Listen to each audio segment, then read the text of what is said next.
কি করো? আর বাবা কুচ খাইতে ইচ্ছা করে না, তোমার নানু বললো যে শাক খাবো, তাই এই যে পাট শাক নিতেছি। কার কার পছন্দ এই পাট শাক দেখেন তো। পাট শাক বেশি করে পেঁয়াজ আর কাঁচামরিচ দিয়ে রান্না করা হয়, অনেকটা টেস্টি লাগে।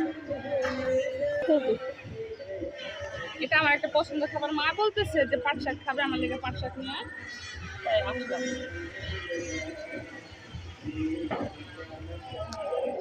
তো কার কার পছন্দ সবাই কমেন্টে জানাবেন।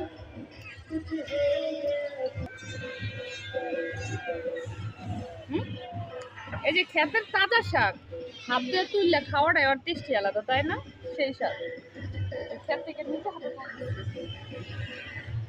দেশের এই শান্তিটি আলাদা। দেশে থাকলে মানে শাক পাতা যাই হোক নিজের হাতে তুলে খাওয়া যায়। এটা পোকা খেয়েছে কালে। তো সবাই ভালো থাকবেন।